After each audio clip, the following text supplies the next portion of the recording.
Hello friends, how are you? GK 2020 YouTube channel की NCERT video series में आप सभी दोस्तों का हार्दिक स्वागत है। अब तक हमने सोशल साइंस की कक्षा 7 की एनसीईआरटी की टेक्स्ट बुक हमारे अतीत 2 में अध्याय 2, अध्याय 4 और अध्याय 5 यानी कि अब तक हमने 3 अध्याय के बारे में पढ़ा है। आज एक नए अध्याय की शुरुआत करने जा रहे हैं जिसका नाम है दिल ही के सुल्तान। और दोस्तों, एनसीईआरटी की यह टेक्स्ट बुक में पेज नंबर 30 से 35 पर जो भी इंफॉर्मेशन दी है उनको बेस बनाते हुए और साथ साथ जो भी इंपॉर्टेंट क्वेश्चन बन सकते थे उनको ऐड करके हमने ये वीडियो बनाया है। तो वीडियो में लास्ट तक बने रहिए। लास्ट में कमेंट सेक्शन में जरूर बताना कि आपको यह वीडियो कैसा लगा और यह वीडियो किसके लिए यूजफुल है। जो बच्चे कक्षा 7 में पढ़ रहे हैं और जो भी स्टूडेंट्स कॉम्पिटिटिव एग्जामिनेशन की प्रिपरेशन कर रहे हैं और आपके सिलेबस में यदि दिल्ली के सल्तनत के बारे में एक टॉपिक है तो हमारे इस वीडियो से आपको मदद मिलने वाली है। ओके, वीडियो में लास्ट तक बने रहिए। लास्ट में कमेंट सेक्शन में जरूर बताना कि आपको यह वीडियो कैसा लगा। तो हमारे अतीत 2 तीसरा अध्याय नाम है दिल्ली के सुल्तान। हमने अध्याय 2 में देखा कि कावेरी डेल्टा जैसे क्षेत्र बड़े राज्यों के केंद्र बन गए थे। क्या आपने गौर किया कि अध्याय 2 में ऐसे किसी राज्य का जिक्र नहीं है जिसकी राजधानी दिल्ली रही हो? इसकी वजह यह है कि दिल्ली महत्वपूर्ण शहर 12वीं शताब्दी में ही बना। क्या दोस्तों, अध्याय 2 में हमने देखा कि कावेरी डेल्टा जैसे क्षेत्र बड़े राज्यों के केंद्र बन गए थे। क्या आपने गौर किया था? आपने अच्छी तरह समझा था? तो आपको पता होगा कि अध्याय 2 में ऐसे किसी राज्य का जिक्र नहीं है जिसकी राजधानी दिल्ली रही हो और इसकी वजह है कि दिल्ली महत्वपूर्ण शहर 12वीं शताब्दी में ही बना। 12वीं सदी के मध्य में तोमरों को अजमेर के चौहानों, दोस्तों चौहानों जिन्हें चाहमान नाम से भी जाना जाता है, तो 12वीं सदी के मध्य में तोमरों को अजमेर के चौहानों ने परास्त किया। तोमरों और चौहानों के राज्य काल में ही दिल्ली वाणिज्य का एक महत्वपूर्ण केंद्र बन गया था। किसके शासन काल में दिल्ली दोस्तों वाणिज्य का एक महत्वपूर्ण केंद्र बन गया था? तो याद रखना, तोमरों और चौहानों के राज्य काल में ही दिल्ली वाणिज्य का एक महत्वपूर्ण केंद्र बन गया था।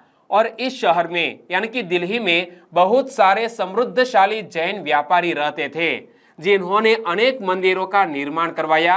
यहाँ देहलीवाल कहे जाने वाले सिक्के भी ढाले जाते थे जो काफी प्रचलन में थे। इमेज में आप देख सकते हैं कि देहलीवाल कहे जाने वाले सिक्के भी ढाले जाते थे यहाँ दिल्ली में और जो व्यवहार में और व्यापार में काफी प्रचलित थे।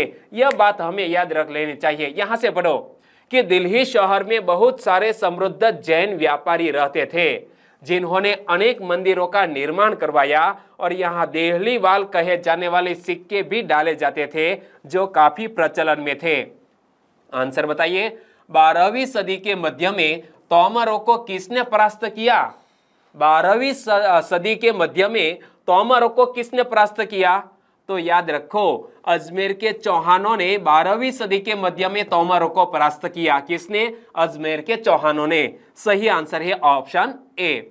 और 13वीं सदी के आरंभ में दिल्ली सल्तनत की स्थापना हुई और इसके साथ दिल्ली एक ऐसी राजधानी में बदल गई जिसका नियंत्रण इस उपमहाद्वीप के बहुत बड़े क्षेत्रों पर फैला था। यानी कि जो भी दिल्ली का सुल्तान बनता था, दिल्ली का शासक बनता था, उनका आधिपत्य पूरे देश में माना जाता था। जी हाँ, दक्षिण में किसी और शासक के राज्य थे लेकिन दिल्ली के शासक दक्कन तक यहाँ पर चढ़ाई करते थे, युद्ध करते थे। तो देखो, 13वीं सदी के आरंभ में दिल्ली सल्तनत की स्थापना हुई और इसके साथ ही दिल्ली एक ऐसी राजधानी में बदल गई जिसका नियंत्रण इस उपमहाद्वीप के बहुत बड़े क्षेत्रों पर फैला था।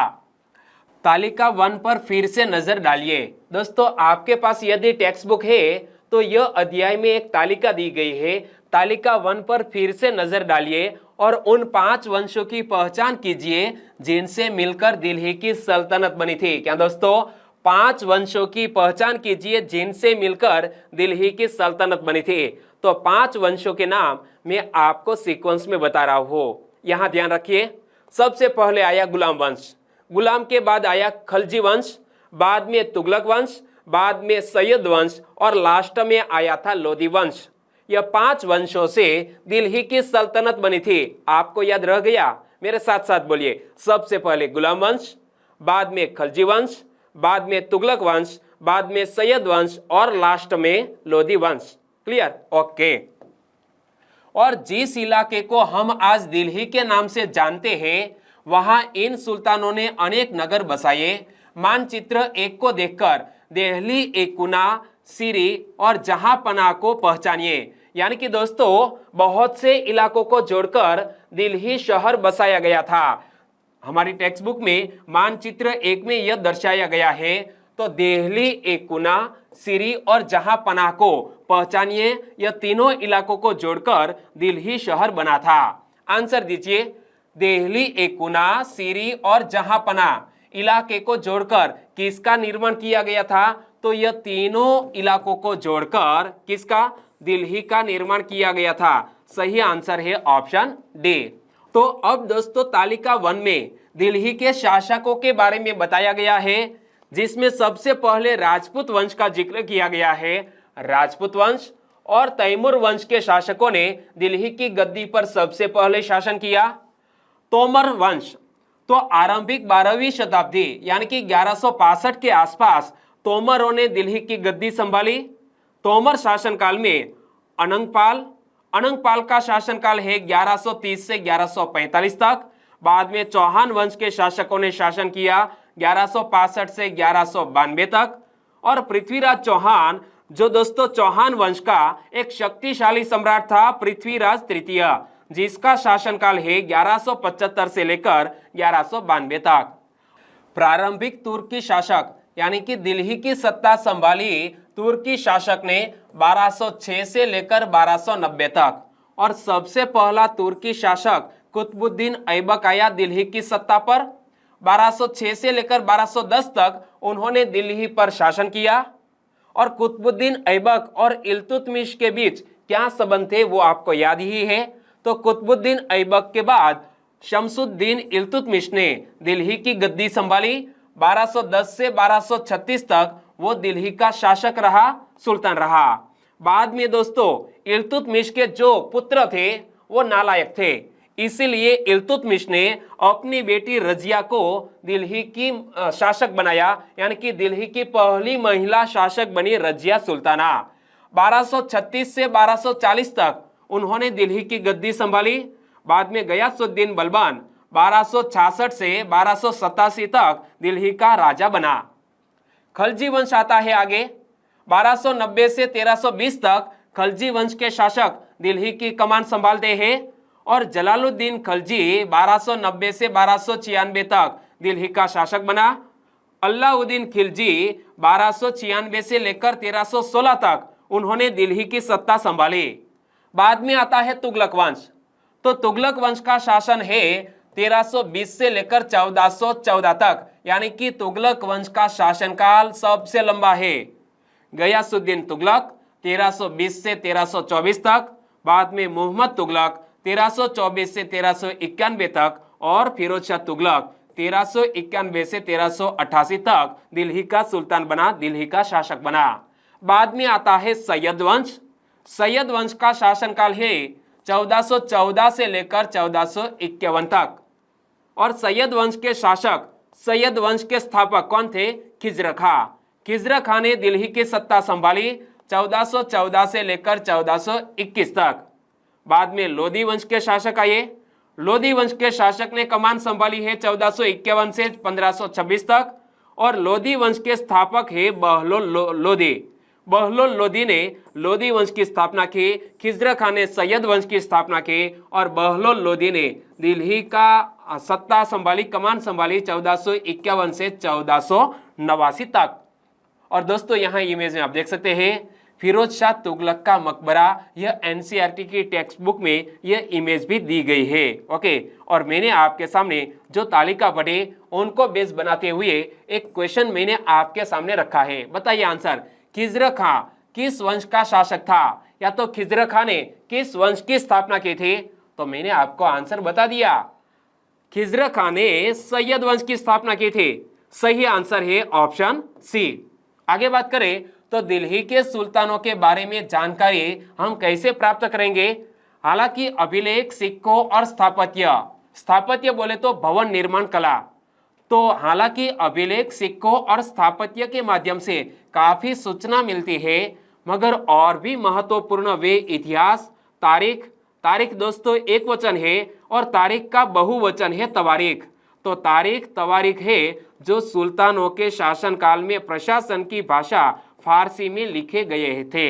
यानी कि दोस्तों हमें सुल्तान के वक्त का यह इतिहास समझना है, तो हम कैसे समझ सकते हैं? अभिलेख की मदद से, सिक्कों की मदद से या स्थापत्य की मदद से यह सुल्तानों के बारे में हमें जानकारी प्राप्त होती है। और दोस्तों याद रखना कि यहाँ पर कहा गया है कि काफी सूचना मिलती है, मगर और भी महत्वपूर्ण वे इतिहास, तवारीख है जो सुल्तानों के शासनकाल में प्रशासन की भाषाएं फारसी में लिखे गए थे। यानी कि जो भी तवारीख मिलती है उनके जरिए हमें सुल्तानों के शासनकाल का पता चलता है। आंसर बताइए, सुल्तानों के शासनकाल में प्रशासन की भाषा कौन सी थी? तो मैंने आपको बताया कि सुल्तानों के शासनकाल में प्रशासन की भाषा कौन सी थी? फारसी थी। सही आंसर है ऑप्शन सी, फारसी भाषा थी। और तवारीख के लेखक सचिव, प्रशासक, कवि और दरबारियों जैसे सुशिक्षित व्यक्ति होते थे, जो घटनाओं का वर्णन भी करते थे और शासकों को प्रशासन संबंधी सलाह भी देते थे। वे न्याय संगत शासन के महत्व पर बल देते थे। दोस्तों ये इतिहास किसके द्वारा लिखा गया है? तो जो भी तवारीख के लेखक थे वो शायद अच्छे लेखक थे, या तो अपने राजा के सचिव हुआ करते थे, प्रशासक हुआ करते थे, या तो दरबारी कवि थे। तो दरबारियों जैसे सुशिक्षित व्यक्ति होते थे जो घटनाओं का वर्णन भी करते थे और शासक को प्रशासन संबंधी सलाह भी देते थे कि कैसे शासन चलाना चाहिए। वे न्याय संगत शासन के महत्व पर बल देते थे। आपने दोस्तों चाणक्य के बारे में तो पढ़ा होगा या सीरियल भी देखे होंगे कि चाणक्य ने किस तरह दोस्तों अपनी कूटनीति का सहारा लेकर किसको यहाँ सल्तनत यानी कि विजेता बनाया और धननंद को हराया था। ओके, चित्र 1 को देखिए, ये रहा चित्र 1।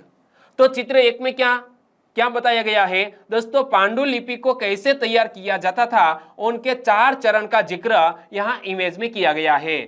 तो पांडुलिपि को तैयार करने का पहला चरण था कागज तैयार करना। यहाँ जो पहले इमेज में आप देख सकते हैं, एक इंसान कुछ इस तरह कागज का निर्माण कर रहा है। दूसरा कार्य है लेखन कार्य। या दूसरी इमेज देखिए, यहाँ पर कोई है वो लिख रहा है, यानी कि लेखक का कार्य कर रहा है, लेखन का कार्य कर रहा है। तीसरा चित्र देखिए, ये रहा तीसरा चित्र। महत्वपूर्ण शब्दों और अनुच्छेदों की ओर ध्यान आकर्षित करने के लिए सोने को पिघलाकर उसका प्रयोग कर रहा है। क्या यह तीसरा चित्र है? इसमें एक व्यक्ति सोने को पिघलाकर दोस्तों क्या कर रहा है? उसका प्रयोग कर रहा है। अनुच्छेदों की ओर ध्यान आकर्षित करने के लिए सोने को पिघलाकर उसका प्रयोग कर रहा है। और चौथे चित्र में जिल्द तैयार करना, ये रहा चौथा चित्र जिसमें जिल्द तैयार कर रहा है, यानी कि कोई मुहर बना रहा है। तो याद रखना पांडुलिपि को तैयार करने के 4 चरण है। कागज तैयार करना, लेखन कार्य करना, महत्वपूर्ण शब्दों और अनुच्छेदों की ओर ध्यान आकर्षित करने के लिए सोने को पिघलाकर उसका प्रयोग करना और जिल्द तैयार करना। तो आंसर बताइए, पांडुलिपि को तैयार करने के कितने चरण है? पांडुलिपि को तैयार करने के चरण कितने हैं? 4 चरण है। सही आंसर है ऑप्शन बी। और मैंने आपको विथ इमेज बताया कि पांडुलिपि को तैयार करने के 1, 2, 3 और 4 4 चरण है। सही आंसर है ऑप्शन बी। आगे दोस्तों न्याय चक्र की बात करें तो 13वीं सदी के इतिहासकार फख्र-ए-मुदब्बिर ने लिखा था। दोस्तों फख्र-ए-मुदब्बिर ने लिखे एक आर्टिकल को यहाँ टेक्स्ट बुक में बताया गया है। उन्होंने क्या लिखा था कि राजा का काम सैनिकों के बिना नहीं चल सकता, सैनिक वेतन के बिना नहीं जी सकते, वेतन आता है किसानों से एकत्रित किए गए राजस्व से, मगर किसान भी राजस्व तभी चुका सकेंगे जब वे खुशहाल और प्रसन्न हो। ऐसा तभी हो सकता है जब राजा न्याय और ईमानदार प्रशासन को बढ़ावा दे। दोस्तों 13वीं सदी के इतिहासकार फख्र-ए-मुदब्बिर ने क्या लिखा था कि राजा का काम सैनिकों के बिना नहीं चल सकता, सैनिक वेतन के बिना नहीं जी सकते। वेतन आता है किसानों से एकत्रित किए गए राजस्व से, मगर किसान भी राजस्व तभी चुका सकेंगे जब वे खुशहाल और प्रसन्न हो। ऐसा तभी हो सकता है जब राजा न्याय और ईमानदार प्रशासन को बढ़ावा दे। आंसर बताइए, 13वीं सदी के न्याय चक्र के संदर्भ में कौन सा कथन सही है? जो दोस्तों एक लेखक जिसका नाम है फख्र ए मुदब्बिर द्वारा एक आर्टिकल लिखा गया था, उनके जरिए मैंने एक क्वेश्चन बनाया है कि 13वीं सदी के न्याय चक्र के संदर्भ में कौन सा कथन सही है। पहला कथन, राजा का काम सैनिकों के बिना चल सकता था? नहीं चल सकता था। सैनिक वेतन के बिना जी सकते थे? सैनिक वेतन के बिना नहीं जी सकते थे। और वेतन कहां से आता था? किसानों से आता था। यह दोनों कथन बिल्कुल गलत है और हमें पूछा गया है कौन सा कथन सही है। इनमें से कोई भी कथन सही नहीं। आंसर बन जाता है ऑप्शन डी। एक कुछ और बातें भी आप ध्यान में रखें कि तवारीख के लेखक नगरों में, विशेषकर दिल्ली में रहते थे, गांव में शायद ही कभी रहते हो। वे अक्सर अपने इतिहास सुल्तानों के लिए उनसे ढेर सारे इनाम इकराम पाने की आशा में लिखा करते थे। दोस्तों, लेखक इतिहास क्यों लिखा करते थे? अपने सुल्तानों से इनाम इकराम पाने की आशा में इतिहास लिखा करते थे। एक बार फिर से पढ़ लो कि तवारीख के लेखक नगरों में, विशेषकर दिल्ली में रहते थे और गांव में शायद ही कभी रहते हो। मतलब कि यह लेखकों को गांवों के बारे में बिल्कुल पता नहीं था। वे अक्सर अपने इतिहास सुल्तानों के लिए उनसे ढेर सारे इनाम इकराम पाने की आशा में लिखा करते थे। और तीसरी बात कि ये लेखक अक्सर शासकों को जन्मसिद्ध अधिकार और लिंग भेद पर आधारित आदर्श समाज व्यवस्था बनाए रखने की सलाह देते थे। उनके विचारों से सारे लोग सहमत नहीं होते थे।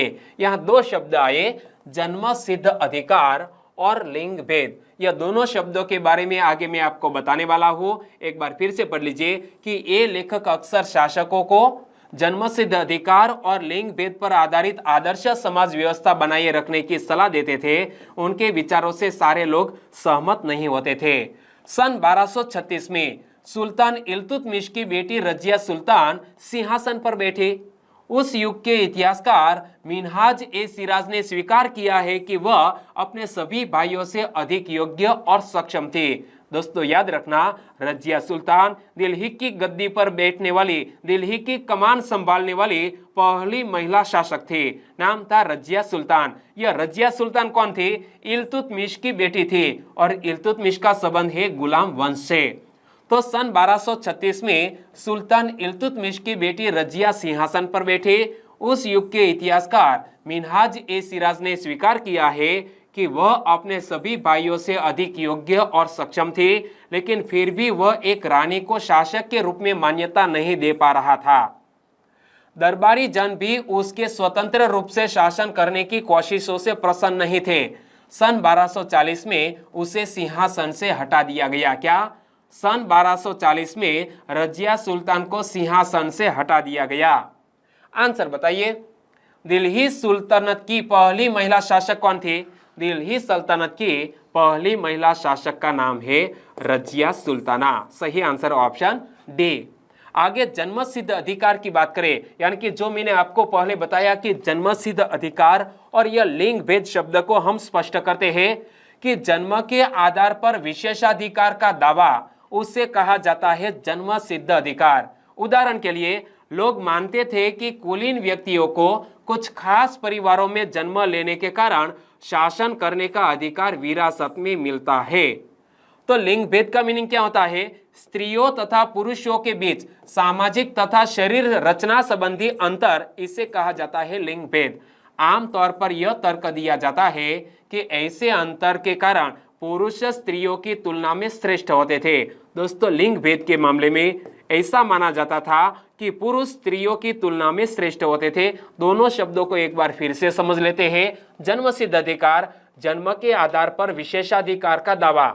उदाहरण के लिए, लोग मानते थे कि कुलीन व्यक्तियों को कुछ खास परिवारों में जन्म लेने के कारण शासन करने का अधिकार विरासत में मिलता था। तो लिंग भेद का मीनिंग क्या होता है? स्त्रियों तथा पुरुषों के बीच सामाजिक तथा शरीर रचना संबंधी अंतर, इसे कहा जाता है लिंग भेद। आमतौर पर यह तर्क दिया जाता है कि ऐसे अंतर के कारण पुरुष स्त्रियों की तुलना में श्रेष्ठ होते थे। आगे दोस्तों रजिया के बारे में मिनहाज ए सिराज ने क्या लिखा है। मिनहाज ए सिराज दोस्तों रजिया सुल्तान के बारे में क्या सोचता था। मिनहाज ए सिराज का सोचना था कि ईश्वर ने जो आदर्श समाज व्यवस्था बनाई है उसके अनुसार स्त्रियों को पुरुष के अधीन होना चाहिए और रानी का शासन इस व्यवस्था के विरुद्ध जाता था। मिनहाज ए सिराज पूछता है कि खुदा की रचना के खाते में उसका ब्यौरा चूंकि मर्दों की सूची में नहीं आता, इसीलिए इतनी शानदार खूबियों से भी उसे आखिर हासिल क्या हुआ, यानी कि दिल्ली की सत्ता छोड़नी पड़ी। किसको? रजिया सुल्तान को। रजिया ने अपने अभिलेखों और सिक्कों पर अंकित करवाया है कि वह सुल्तान इल्तुतमिश की बेटी थी। आधुनिक आंध्र प्रदेश के वारंगल क्षेत्र में किसी समय काकतीय वंश का राज्य था। उस वंश की रानी रुद्रम्मा देवी, जिसका शासनकाल है 1262 से लेकर 1289 तक, तो रानी रुद्रम्मा देवी के व्यवहार से रजिया का व्यवहार बिल्कुल विपरीत था। क्या दोस्तों? रानी रुद्रम्मा देवी और रजिया सुल्तान का जो व्यवहार था, शासन चलाने का तरीका था, वो बिल्कुल भिन्न था। आंसर बताइए। रजिया ने अपने अभिलेखों और सिक्कों पर क्या अंकित करवाया था? रजिया सुल्तान ने अपने अभिलेखों और सिक्कों पर अंकित करवाया था कि वह सुल्तान इल्तुतमिश की बेटी थी। सही आंसर ऑप्शन बी। आगे रुद्रम्मा देवी की बात करें तो रुद्रम्मा देवी ने अपने अभिलेखों में अपना नाम पुरुषों जैसा लिखवाकर अपने पुरुष होने का भ्रम पैदा किया था। दोस्तों रजिया सुल्तान ने अभिलेखों पर क्या अंकित करवाया था कि वह इल्तुतमिश की बेटी है, लेकिन रुद्रम्मा देवी ने अपने अभिलेखों में अपना नाम पुरुषों जैसा लिखवाकर अपने पुरुष होने का भ्रम पैदा किया था। एक और महिला शासक थी कश्मीर की रानी दिद्दा, जिसका शासनकाल है 980 से 1003 तक। तो रानी दिद्दा का नाम दीदी, दीदी का मीनिंग क्या होता है? बड़ी बहन को हम प्यार से दीदी कहते हैं। तो यह दिद्दा शब्द भी ऐसा माना जाता है कि दीदी से निकला है, बड़ी बहन से शब्द निकला है दिद्दा। देखो उनका नाम दीदी यानी कि बड़ी बहन से निकला है। जाहिर है प्रजा ने अपनी प्रिय रानी को यह स्नेह भरा संबोधन दिया था। कौन सा? दिद्दा। आंसर बताइए। रानी दिद्दा कहाँ की शासक थी? रानी दिद्दा कहाँ की शासक थी? कश्मीर की शासक थी। तो रानी रुद्रम्मा देवी कहाँ की शासक थी? रानी रुद्रम्मा देवी कहाँ की शासक थी?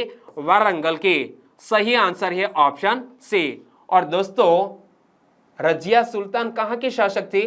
दिल्ली की शासक थी। मिनहाज के विचार अपने शब्दों में व्यक्त कीजिए। क्या आपको लगता है कि रजिया के विचार भी यही थे? आपके अनुसार स्त्रियों के लिए शासक बनना इतना कठिन क्यों था? दोस्तों ऐसे क्वेश्चन एनसीईआरटी की टेक्स्ट बुक में आपको सोचने के लिए दिए गए हैं।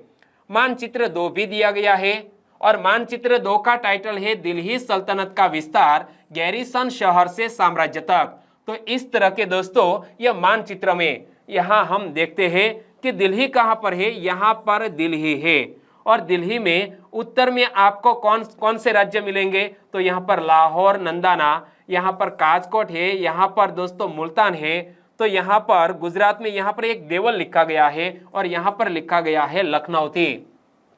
तो शमशुद्दीन इल्तुतमिश द्वारा जीते गए प्रमुख शहर दिल्ली सल्तनत का विस्तार गैरिसन शहर से साम्राज्य तक, यानी कि एक मानचित्र में यह दिल्ली के सल्तनत के सुल्तान शमशुद्दीन इल्तुतमिश ने अपना जो साम्राज्य का विस्तार किया था उनका एक मानचित्र दिया गया है। 13वीं शताब्दी के आरंभिक वर्षों में दिल्ली के सुल्तानों का शासन गैरसिनों, दोस्तों गैरिसनों किसको कहा जाता है? रक्षक सैनिकों की टुकड़ियों को गैरिसनों कहा जाता है। क्या? रक्षक सैनिकों की टुकड़ियों को गैरिसनों कहा जाता है। तो आरंभिक वर्षों में यानी कि 13वीं शताब्दी के आरंभिक वर्षों में दिल्ली के सुल्तानों का शासन गैरिसनों के निवास के लिए बने मजबूत किलेबंद शहरों से परे शायद ही कभी फैला था, यानी कि उनका शासन एक किले में बंद था और यह गैरिसनों द्वारा यानी कि रक्षक सैनिकों की टुकड़ियों द्वारा यह साम्राज्य की रक्षा की जाती थी। शहरों से संबंध लेकिन उनसे दूर भीतरी प्रदेशों पर उनका नियंत्रण न के बराबर था, यानी कि कोई भी दिल्ली का शासक था उनका शासन यहाँ अपना जो इलाका था उनके बाहर न के बराबर था, यानी कि बिल्कुल नहीं था। इसीलिए उन्हें आवश्यक सामग्री, रसद आदि के लिए व्यापार, कर या लूटमार पर ही निर्भर रहना पड़ता था, क्योंकि धन तो चाहिए शासन चलाने के लिए। गैरिसनों का अर्थ क्या होता है? मैंने आपको गैरिसनों का अर्थ क्या बताया? रक्षक सैनिकों की टुकड़ियों को गैरिसनों कहा जाता था सल्तनत काल में। और दिल्ली से सुदूर बंगाल और सिंध के गैरिसन शहरों का नियंत्रण बहुत ही कठिन था। बगावत, युद्ध, यहां तक कि खराब मौसम से भी उनसे संपर्क के नाजुक सूत्र छिन्न भिन्न हो जाते थे। शासन को अफगानिस्तान से आने वाले हमलावरों और उन सूबेदारों से बराबर चुनौती मिलती रहती थी जो जरा सी कमजोरी का आभास मिलते ही विद्रोह का झंडा खड़ा कर देते थे। कौन दोस्तों? यह अफगानिस्तान से आने वाले शासक। दोस्तों, दिल्ली की गद्दी पर बैठने वाला कोई भी शासक थोड़ा भी कमजोर माना जाता तो वह विद्रोह कर देते थे। देखो, दिल्ली से सुदूर बंगाल और सिंध से गैरिसन शहरों का नियंत्रण बहुत ही कठिन था। बगावत, युद्ध, यहां तक कि खराब मौसम से भी उनसे संपर्क के नाजुक सूत्र छिन्न भिन्न हो जाते थे। शासन को अफगानिस्तान से आने वाले हमलावरों और उन सूबेदारों से बराबर चुनौती मिलती रहती थी जो जरा सी कमजोरी का आभास मिलते ही विद्रोह का झंडा खड़ा कर देते थे। इन चुनौतियों के चलते सल्तनत बड़ी मुश्किल से किसी तरह अपने आप को बचाए हुए थी। इसका संस्थापन गयासुद्दीन बलबन के शासनकाल में हुआ और इसका विस्तार अलाउद्दीन खलजी और मोहम्मद तुगलक के राज्यकाल में हुआ। क्या दोस्तों? इन चुनौतियों के चलते सल्तनत बड़ी मुश्किल से किसी तरह अपने आप को बचाए हुए थी। इसका संस्थापन गयासुद्दीन बलबन के शासनकाल में हुआ और इसका विस्तार अलाउद्दीन खलजी और मोहम्मद तुगलक के राज्यकाल में हुआ। आंसर बताइए, दिल्ली के शासकों को कहां से आने वाले हमलावरों और उन सूबेदारों से बराबर चुनौती मिलती रहती थी? तो याद रखना, दिल्ली के शासकों को अफगानिस्तान से आने वाले हमलावरों और उन सूबेदारों से बराबर चुनौती मिलती रहती थी। सही आंसर ऑप्शन डी। सल्तनत की भीतरी सीमाओं में जो अभियान चले उनका लक्ष्य था गैरिसन शहरों की पृष्ठभूमि में स्थित भीतरी क्षेत्र की स्थिति को मजबूत करना।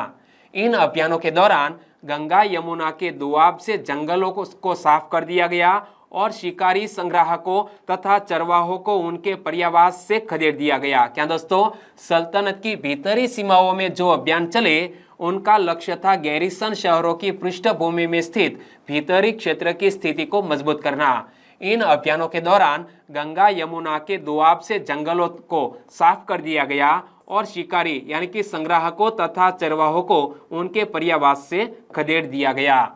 वह जमीन किसानों को दे दी गई और कृषि कार्य को प्रोत्साहन दिया गया।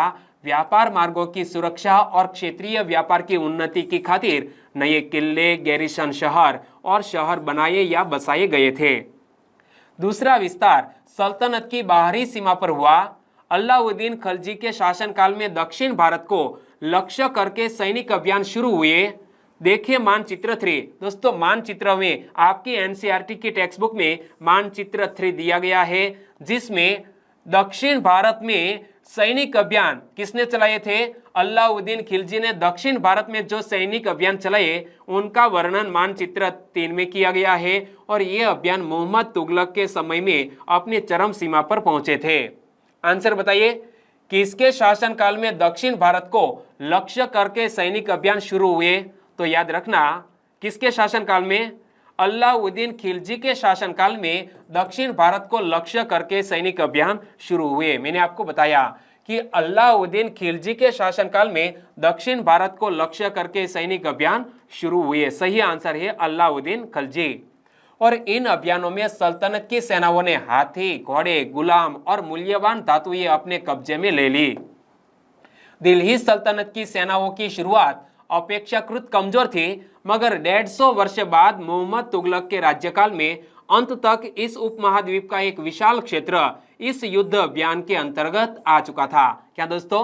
दिल्ली सल्तनत की सेनाओं की शुरुआत अपेक्षाकृत कमजोर थी, मगर 150 वर्ष बाद मोहम्मद तुगलक के राज्यकाल के अंत तक इस उपमहाद्वीप का एक विशाल क्षेत्र इस युद्ध अभियानों के अंतर्गत आ चुका था।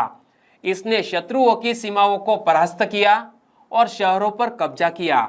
इसके सूबेदार और प्रशासक मुकदमों में फैसले सुनाते थे और साथ ही किसानों से कर वसूल करते थे, लेकिन इतने विशाल क्षेत्र पर उनका नियंत्रण किसी सीमा तक और कितना प्रभावी था वो दोस्तों आगे आपको हम बात करेंगे कि आगे अपनी सीमाओं का रक्षण नहीं कर सका और दोस्तों लोधी शासनकाल के बाद यह सत्ता का अंत हुआ था। मानचित्र 3 ऐसा दिया गया है जिसमें अलाउद्दीन खिलजी का दक्षिण भारत का जो अभियान है उनका वर्णन किया गया है। यहाँ दोस्तों है दिल्ली और यहाँ तंजावुर तक यह अलाउद्दीन खिलजी या उनके वंशज ने दक्षिण भारत में अभियान चलाए यानी कि युद्ध किए, जिसका यहाँ दोस्तों तवारीख यानी कि वर्ष भी दिए गए हैं। तो दोस्तों यहाँ वीडियो को खत्म करते हैं। वीडियो वाकई में आपको अच्छा लगा है, हेल्पफुल लगा है तो वीडियो को लाइक करें और आपके दोस्तों को इस वीडियो की लिंक, इस यूट्यूब वीडियो की लिंक यानी कि यूट्यूब चैनल की लिंक शेयर करना मत भूलिएगा। छोटी सी उम्मीद के साथ वीडियो खत्म करते हैं। कल मिलेंगे एक नए टॉपिक के साथ, तब तक के लिए टेक केयर एंड जय हिंद।